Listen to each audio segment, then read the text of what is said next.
trigger warning, obviously. Now for a phrase that I never thought that I would have to utter. It is time for me to destroy Rylan Clark. As many of you will be very aware by now, he went full BNP newsletter live on national television the other day, spouting far-right disinformation and reform rhetoric with his entire chest. So I'm going to point out, bit by bit, why and how what he is saying is absolute bollocks. Divisive rhetoric, hateful mistruths are unfortunately a business model nowadays. And for all their talk of two-tiered justice, when mistruths are spouted on the right, there's a false equivalence applied, and we're all just expected to suck it up as the nation becomes more radicalised via social media, via our broadcasters, and via men who don't have a fucking clue what they're saying being given free access to microphones. So let's get into it, shall we? Here's his first point. That's a major worry. I've got to be honest, that is a major worry. Now, taking politics out of this. Let's take politics out of this. Sitting opposite Tory Telegraph writer Camilla Tominey, who's essentially just a spokesperson for reform, especially when it comes to leaving the ECHR, which would remove our only protection against the state. And then who would be responsible for replacing that? If the terrifying polling's anything to go by, a far-right government who could easily restore the death penalty, take away maternity rights, take away abortion rights, and also, Rylan, take away gay rights. His next point. Yep. This country is built on immigration, legal immigration. You know, a lot of the nurses, the doctors that have saved my mum's life. Saying that this country is built on immigration might be the only point that he's made that is actually accurate. But do you notice how he says legal migration? The doctors, the nurses, the useful brown people, Rylan? What he doesn't mention is the fact that all people of colour are at an increased risk in this climate because they're targeted along with the asylum seekers, because this is based on race. And funnily enough, racists don't distinguish between a black person that's a doctor and a black person that's seeking asylum in this country. An immigrant carer's car was torched in the race riots last summer. An Asian taxi driver was pulled out of his car. People were directing traffic according to race. They weren't stopping to ask the occupation of the drivers. Big Jake right there, big Jakey boy. Plus, there's no such thing as illegal migration. There's irregular migration where people take irregular routes to gain access to the country, but that's only due to an absence of safe routes. People make these desperate decisions because this government and the prior Conservative government failed to establish safe routes for people to gain asylum. So they are forced into situations where they could drown. Right, carry on, Thicko. Come over here from other countries and living a great life. They're paying into this tax system. Paying into the tax system and helping this country. The people that are seeking asylum in this country are often well-skilled people. They could be the next doctors. They could be the next nurses. They could be the dentists that this country is desperately crying out for. The problem is they can't work and they can't do anything to contribute to this society whilst they're stuck in hotels that are surrounded by wife beaters trying to terrorise them because the backlog is extraordinarily high. And because I'm getting my facts out for the lads, do you want to know the extent to which they did explode under the Tories? In October 2020, there were 9,500 people in asylum hotels. March 2020, 47,500 people in asylum hotels. Oh, and Robert Jenrick was the immigration minister. And who profited from this eye-watering bill? Tory donors and Tory-linked companies, obviously. Mears Group, who landed £1 billion in contracts. Clear Springs Ready Homes, whose profits doubled and whose directors are linked to the Conservative Party. So those people sitting there languishing, waiting, could be a massive asset to this country. Instead, they're being targeted by racists when they're likely very vulnerable themselves due to the fact that, I don't know, they've got on a dinghy and crossed the channel and put their lives at risk. Anyway, carry on, you mad vampire. I find it absolutely insane that all these people, one, are risking their lives coming across the channel like that they are. Yeah, I guess you would find it insane that people are risking their lives coming across the channel because you're making, what, 6 figures for being a talentless moron? But two, when they get here, it does seem, and I think this is why a lot of Labour voters as well are now sitting there going, there's something wrong here. It seems, welcome, come on in. This is the narrative we're being fed. I'm a Labour voter, lifelong Labour voter, former, thanks to the actions of this current government, former Labour member. Most Labour voters currently aren't sitting there going, oh, I wonder why people aren't being more mean to the asylum seekers. We are liberal, progressive voters. We're sitting here wondering what the fuck the Labour government is doing in terms of failing to form any kind of counter to reform and Tory talking points, and instead pretty much emulating them. We don't want the hateful and divisive rhetoric. We want the government to intervene and do their job and calm the situation down. Not push the blue Labour strategy, which is, frankly, political suicide that's going to take all of us out with them. It's a real Jonestown situation. What Labour voters don't want is the unchecked radicalisation of millions of people running on Encarta 95 levels of tech literacy, who fails to implement disinformation laws or media regulations and offer very little in the way of factual pushback to shit like this. Anyway, carry on, you weirdo. Seems welcome. Come on in. This is the narrative we're being fed. Firstly, I want to pick up on welcome. Does this look welcoming to you? Go on, lad! Does this look welcoming to you? In Sunderland on Friday night, we saw a police office in the centre of the city that was set on fire. But he really ramps it up with the next bit. He goes full Tommy Robinson now. Yeah, you ready? Strap in. The hotel. Here's the phones. Here's the iPad. Here's the NHS in reception of your hotel. Here's 3 meals a day. Here's a games room in the hotel. Have a lovely time. There is so much unfettered bullshit in that it's really difficult to know where to begin. Who on earth is welcoming them besides a small handful of volunteers? But yeah, setting fire to your hotel? Welcome. Fighting age men with previous for domestic violence, shouting outside your hotel all the time? Welcome. They don't get given phones, they don't get given iPads. Previous star classification doesn't apply to hotels once they're repurposed to take in asylum seekers. There's obviously no NHS at reception, because that would be mental. Yes, they get fed, because if people aren't fed, they die. The Home Office has a statutory duty to these people. And just to back up what I said earlier, as it says, they're not allowed to work whilst they're awaiting processing. As for games rooms, probably a complete fallacy, but as has previously been reported,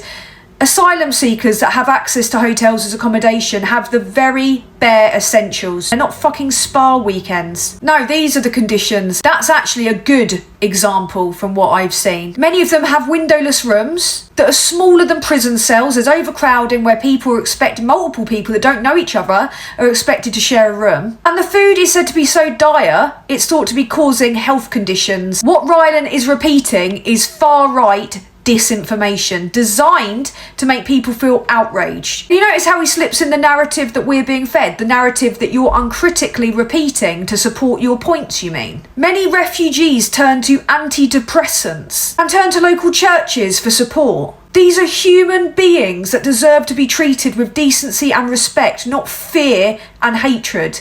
Anyway, on he goes. And then there's people that have lived here all their lives that are struggling. Yeah. They're homeless. Let's not even discuss our homeless. There are people living on the streets, veterans. And why are those people struggling? You unbelievably gormless goit. Could it be 14 years of decline under the previous Conservative government? The most thieving and corrupt Tory government in modern British history. Homelessness doubled under them. Why? Not enough houses were built. Rents skyrocketed. No fault evictions were allowed to continue unabated. That first dip that you see in that infographic there, that was how things were left when Labour left power. Labour had made excellent progress when it came to reducing homelessness. Look who made it skyrocket. As for veterans, veterans being homeless surged too under the Conservative government. A 14% rise in veteran homelessness, to be precise. Child poverty doubled. Hundreds of thousands of people dead from austerity. A country left on its absolute fucking arse. That's the Conservatives. That's the situation that Labour's inherited. No matter how bad I think their political strategy is,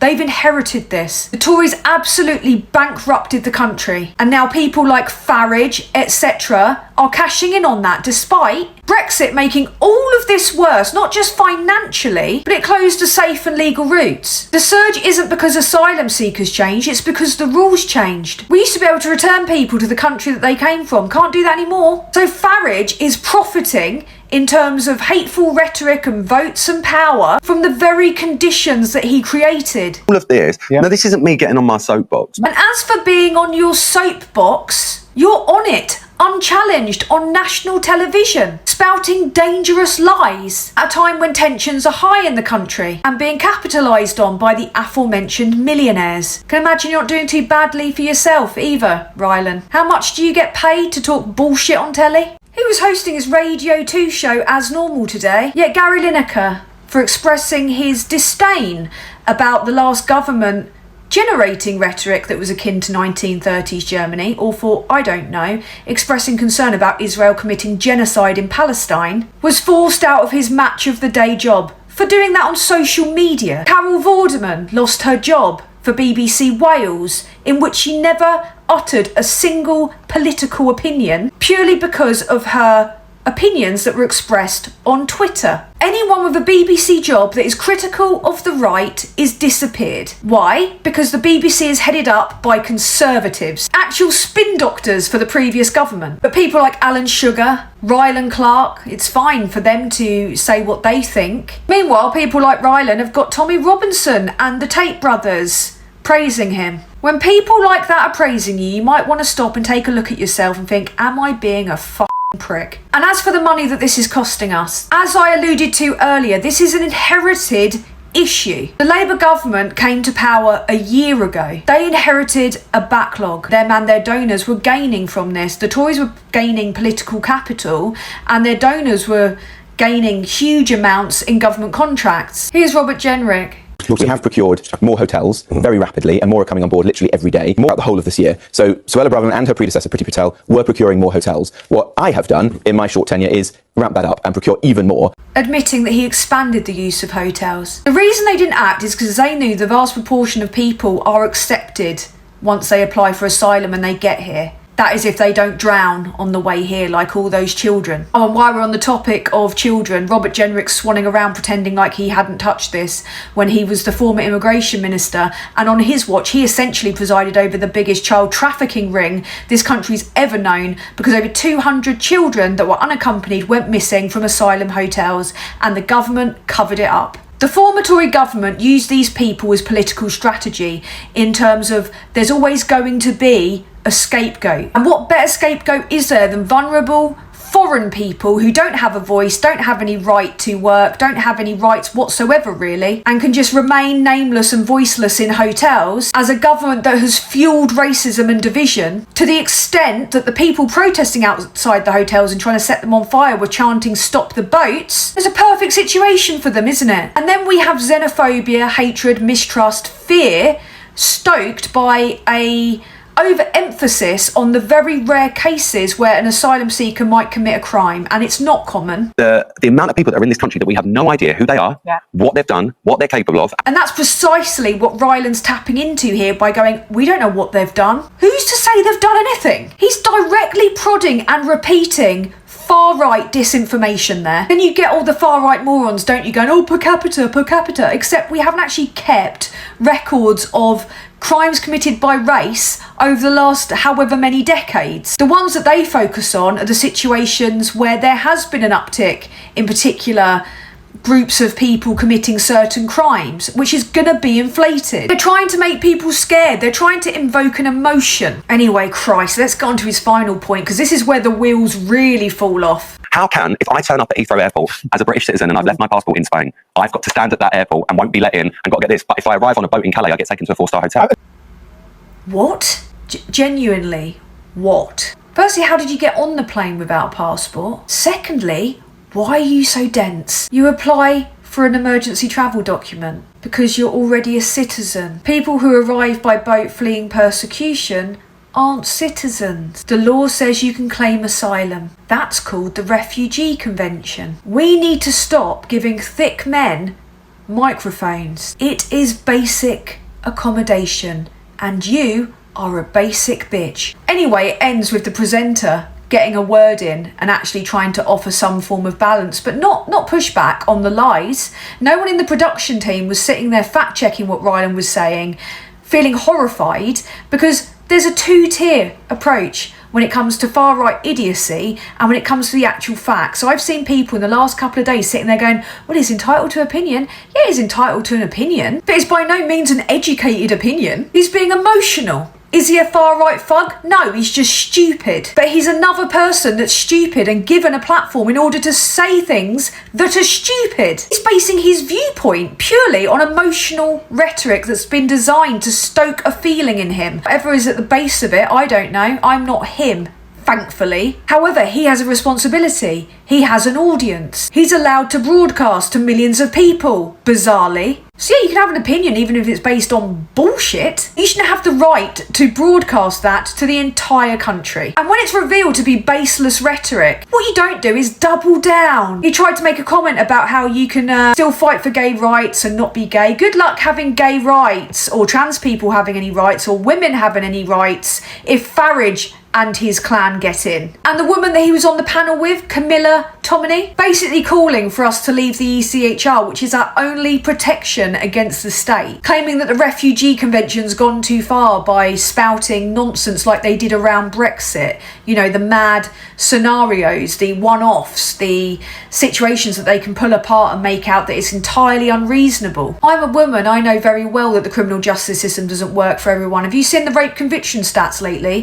Have you seen the domestic violence conviction stats lately? Have you seen the percentage of those men outside hotels that are reported for domestic abuse? Even higher in Northern Ireland. Where are the riots when women are killed at a rate of 3 per week by men that they thought they could love and trust? Why aren't all these men that are going out hanging limp flags all over their local community actually reading their kids a bedtime story instead of sitting there drunk on the street looking like a really shit Monty Python sketch? What we're seeing on the streets is territorial. It's an intimidation tactic. It's not an assertion of what it is to be British. There's nothing less British than what those clowns are doing. We're seeing people fueled by conspiracy and emotions, not facts and logic. When I last checked in this country, it's innocent until proven guilty, not the other way round. And anyone that's scared about losing their culture is obviously not very in touch with their actual culture. Because culture and traditions and folklore are passed on from one generation to the next